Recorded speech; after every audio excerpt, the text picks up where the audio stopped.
Welcome to the weather forecast on VTB Tien channel. Dear friends, the weather is about to change big. We have a very high risk of severe weather from New Mexico and Arizona all the way up into the Rocky Mountains into Canada. We have a small risk of severe weather in that area for parts of Montana and North Dakota. We're also going to see an increased risk of severe weather this weekend and into the weekend with damaging winds, large hail, and a few possible tornadoes. Let's take a closer look at what's going on across Florida. Finally, with a tropical weather update, both the Pacific and Atlantic basins that we'll be covering in this video. A strong tropical wave is moving in off the coast of Africa that has the potential to develop. Let's go to North America. A ridge of high pressure is starting to form across the plains up into the prairies of southern Canada. On either side of that ridge, to the east on the east coast, we have a trough of low pressure coming down there, across the mid-Atlantic. And we have a stronger trough coming down into California and Nevada, across the desert southwest and the west coast. Now, looking at the temperatures down there, we're going to see temperatures warming up and getting warmer each day through the weekend. So we're going to be in the upper 80s to mid-90s through Kansas, Missouri, southern Illinois, and still in the 60s and 70s for high temperatures all the way north into the Midwest. So Minnesota, Wisconsin, Michigan, and into the Northeast this afternoon. Temperatures are going to pick up another notch tomorrow. The 90 degrees line is going to shift north. Same thing in St. Louis. Temperatures in Des Moines will be in the 90s and in St. Louis around 95 degrees. Temperatures near 90 degrees in the lakefront area of Chicago. Temperatures in the Twin Cities will also warm up to the 80s. And temperatures will continue to rise through Sunday. Note that cold air begins to move down into the Northwest Plains as we head into the weekend on Sunday. That's because some cold air from rain will bring temperatures down to the 70s across the north-central plains, from the Dakotas to Nebraska and Kansas. That rain and cold air can bring some severe weather. We have a slight risk of severe weather stretching from southeastern Montana to western North Dakota. And note that near the low-pressure system on the US-Canada border, that's where more organized thunderstorms will be. That's where the mild risk is. The further south and west we go into the Rocky Mountains into Colorado, the more isolated the storm coverage will be this afternoon and this evening. Strong winds, large hail will be the main risk. The tornado threat is pretty low. Note that we have more isolated severe weather from Montana east into the Dakotas into northern Wyoming and another area down into the Four Corners. Although further south into Colorado, New Mexico and parts of Texas and Oklahoma. And you can see storms starting to form across the western plains. Overall, the precipitation will persist from Monday morning, September 15th through the middle of the month. So this is kind of a May to May forecast as we head into next weekend. A big ridge of high pressure is forming across Canada, and we see a little bit of low pressure near the Gulf Coast. Overall, this is a forecast for a warmer third week of September across the Canadian prairies and all the way down into the Mississippi Valley, continuing the warm weather. That will bring some rain to the upper Midwest and plains next week, especially mid to late week as a cold front pushes south from Canada. And that will try to bring some cold air south. But again, it will bring some additional shower and thunderstorm potential across Minnesota, down into Iowa, into the eastern Dakotas, into Nebraska and Kansas. And it will be a little more isolated as it moves south into Oklahoma and Texas. Now, as we look at the last week of September, we've got a big trough of low pressure here, stretching across Nova Scotia, Newfoundland, and eastern Quebec in eastern Atlantic Canada. And we also have a big mountain range up there, stretching into parts of Hudson Bay in Canada. We're going to try to see some low pressure build up, which is going to potentially bring a cold front again across the United States in the last week of September. That's going to bring some relief from the temperatures, but it's going to bring a little bit more rain and precipitation south. So we're talking about the Central Plains again. the Midwest into the Ohio Valley, and then probably a little bit drier in the Northeast as well, the southern plains into the southeast, including Florida as we go into the last week of September. The storm is going to start in the Pacific Northwest. It's going to move southeast toward Kansas and Oklahoma, and then it's going to pick up toward the mid-Atlantic. That's where the heavy rain is going to be as we go into the last week of September through September 30th. You can see we have a vortex of low pressure to the west, and that's going to push some air over the Rocky Mountains and produce some storms. By tonight, we're going to have widespread hail from Denver up to Rapid City. Oh, but the strongest storms are probably going to be here between Billings and Dickinson. Be prepared along the I-95 corridor in Montana and South Dakota, especially for some very large hail, strong winds, and again, we can't rule out a tornado or two. It could even extend as far as International Falls and the central parts of Minnesota near Bemidji and Grand Rapids. I think we're going to continue to see severe weather threats from this system throughout the weekend. So be prepared in Albuquerque, San Francisco to Fay, Colorado Springs. It's going to be a severe weather day. And of course, it's the same in Montana, North Dakota and South Dakota with some large hail in the evening and early morning. In fact, we have a slight chance of heavy rain from Miami to Fort Lauderdale and Palm Bay. But we also have another storm in Colorado and New Mexico. And then we also have a large area with 1 to 3 inches of rain here from the Texas Panhandle up through New Mexico into Colorado. As well as a hot spot here between Durango and Center and Alamosa and places like that. Flash flooding is possible, especially if this rain falls in a short period of time. Which with the type of storms we're expecting, that's very possible. So make sure you're ready for that if you live here. We have a big ridge of high pressure to the west that's bringing cooler weather, and that's one of the things that's bringing all those storms into the Rockies. We also have some cool weather continuing to the northeast. The storm will slowly but surely move east as we move into next week. From too much rain in Florida to drought and heat across the country, and now new threats from the Gulf. Let's take a closer look at what's going on across Florida. Now, this weekend, that stationary air will start to pull away Saturday night into Sunday. Sunday looks like it's going to be a drier day across Florida. But it's going to start to get really hot, and this big ridge of high pressure will start to form.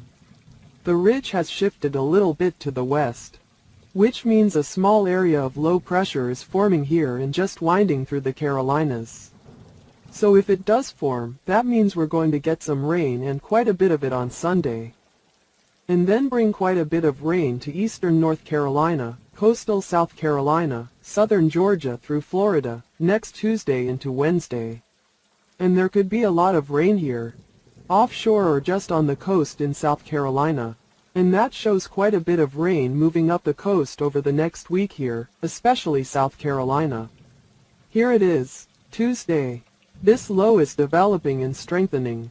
Meanwhile, there's a 105-degree low in the Caribbean. Oh no, that's actually the hottest spot in the Caribbean, or the entire Atlantic basin. Because it's so warm, that's like hurricane fuel. And in this case, we're going to be looking for the possibility of it starting to form a low-pressure system. A 995-degree low off the Gulf of Campeche, the Yucatan Peninsula right here. Meanwhile, this system is very far out in the Atlantic, and it looks safe for those of you in the islands. Who are watching on the islands right now? You have Thursday, you have a low here and a low here. In fact, this low over the Yucatan is actually stronger. As we look more closely at the forecast here, this shows it moving northward late next week.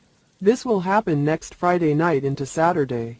A compact low pressure, potentially a tropical storm or a Category 1 storm, will start moving northward, heading toward the Gulf of Campeche. The Big Bend area from the Gulf of Campeche. This will happen next weekend, next Sunday, making landfall along the Big Bend area. Cedar Key up through the Panhandle and into South Georgia, Savannah, Brunswick, Charleston, Myrtle Beach, and it's going out to sea. I'm going to go over the Big Bend of Florida. Okay, so, where are we watching in Florida? Some of the models here show a tropical system making landfall, so we're going to be watching it closely. And is it moving along the coast or is it going inland? In terms of the maximum winds of this system, we're going to need to watch it closely here. In terms of the wind gusts here, we can take a closer look. This shows a tropical storm or a hurricane coming inland to Florida. Oh wow, that's not going to be a big, dangerous storm. You see winds of 38, 40, 45 miles an hour from Charleston to Savannah.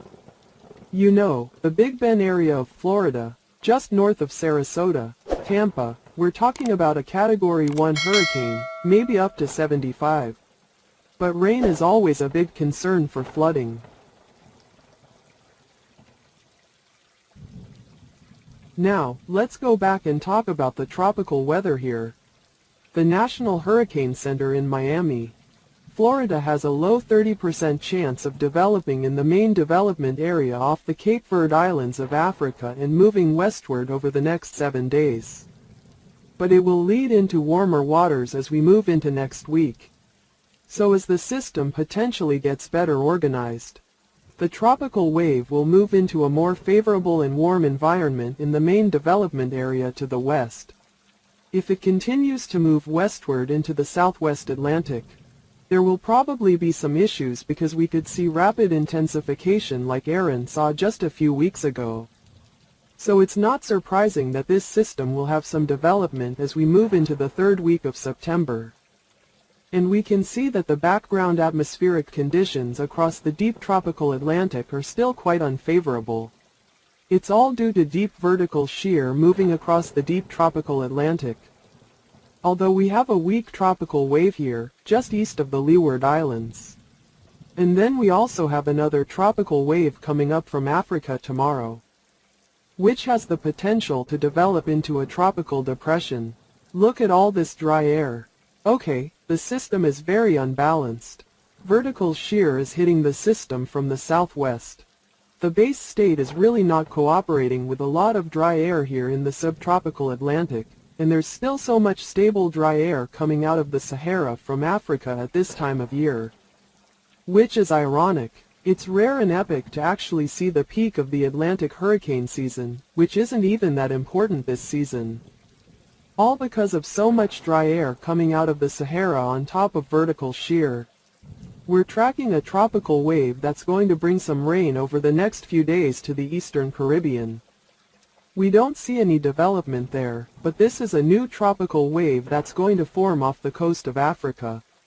It's going to develop, but we're going to see a surge of moisture from the western Caribbean back through Central America.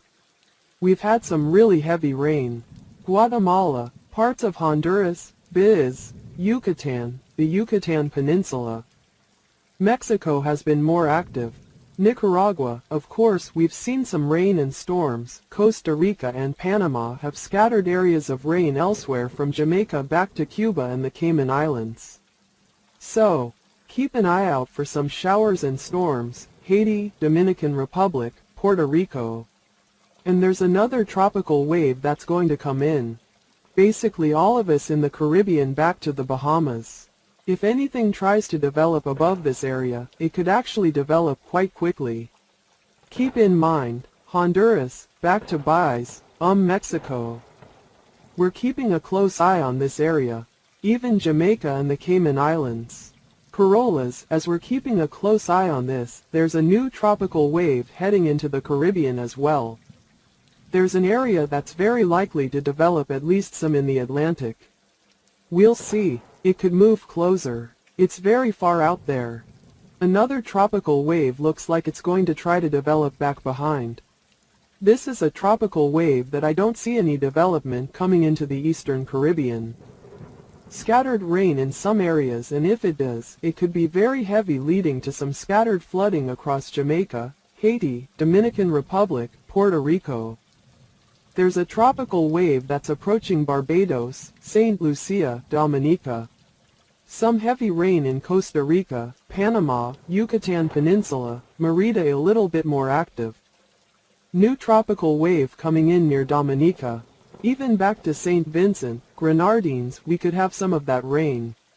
Keep an eye on Bermuda. Keep an eye on New Zealand. Finland as we head towards the Avalon Peninsula. We'll see some additional rain right here as we head into tomorrow. We have a little low pressure along the Mississippi River, higher pressure in the northeast, and then a big trough of high pressure, low pressure moving into the western United States. Another cool day is expected across the Great Lakes and parts of the Northeast, with temperatures in the 60s to 70s this afternoon. However, temperatures will be a little warmer, starting to rise to around 80 degrees, with lows in the 90s across the southwest and southern plains. Temperatures will start to slowly climb north through tomorrow, so it's starting to warm up, while the Great Lakes and Northeast will still be cool in the 60s and 70s Thursday. As we head into Friday, areas near Chicago, St. Louis will hit the 90s. And then the lower Mississippi Valley could see temperatures in the upper 90s in some areas by the end of the week. And then across western California, Oregon and Nevada, temperatures will be much cooler than normal as this trough of low pressure moves in, bringing clouds and some precipitation, which will help cool temperatures. Let's look at the storm reports. There were 2 tornadoes reported across the Oklahoma Panhandle into North Texas. Hail extending north into South Dakota and as far south as Texas.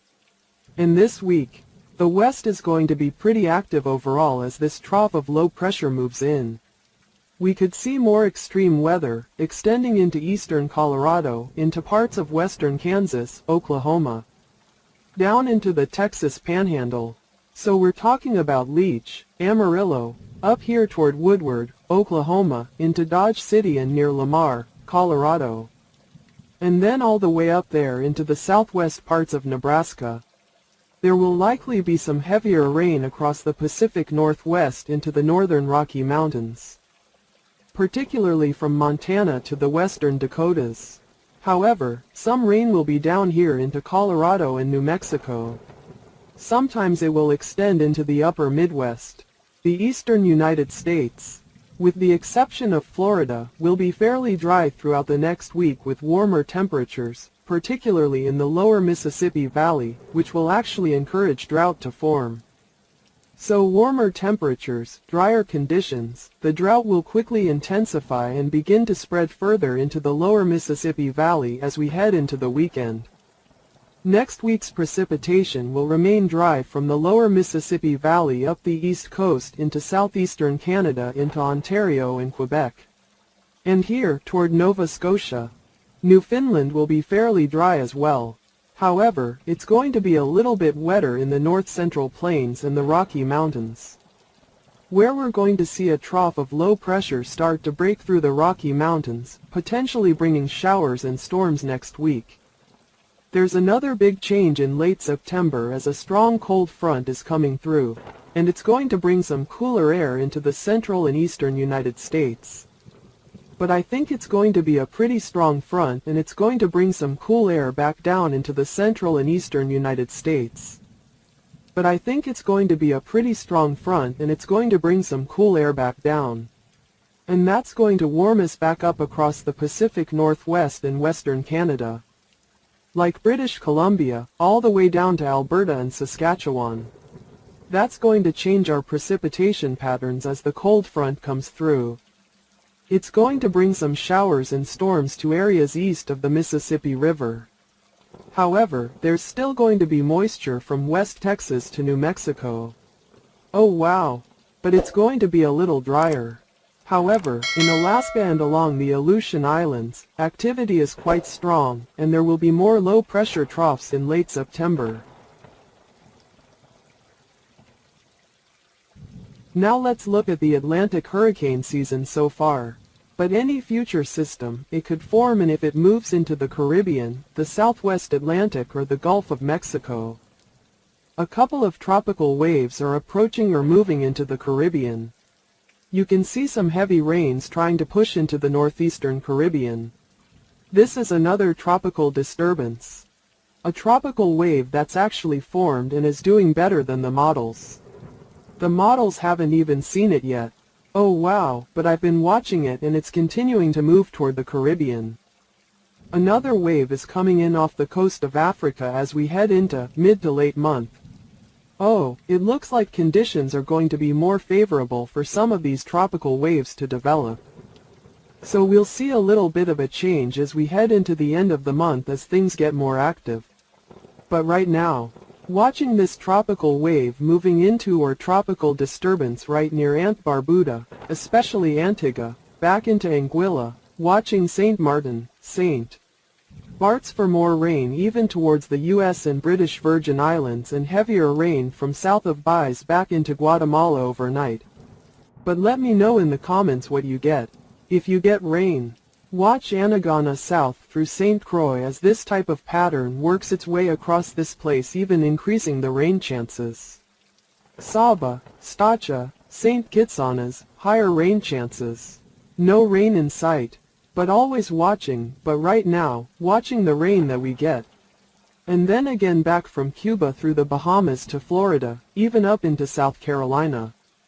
Some areas with heavier rain and some of it has crossed over us in Jamaica. The air is drier and tracking this from the Gulf back into the Caribbean, much of the Atlantic. This is the water temperature relative to average. So as conditions get a little more active later this month and next month, we need to keep a close eye on it because if anything does push through the Caribbean or into the Gulf, it could intensify very quickly. And then, watch this region. And look, Guatemala, parts of Mexico, back into Baez, northern and western Honduras toward El Salvador. Some of these totals are going to be very high. Baez is going to have some totals of about 4, 5, 6 inches.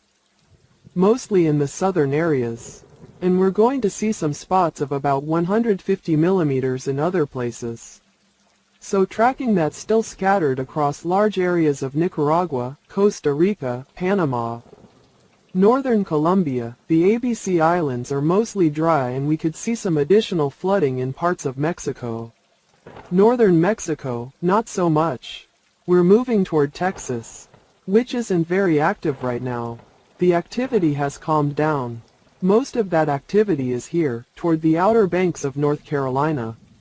So Jamaica, we're still going to be doing the same as yesterday, where some of us are seeing some storms. I think Florida is going to continue to have a lot of tropical moisture.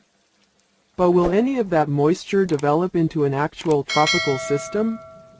This weekend, and it shows a low forming off the southeast coast, and we'll have to keep an eye on that, but it's not really anything.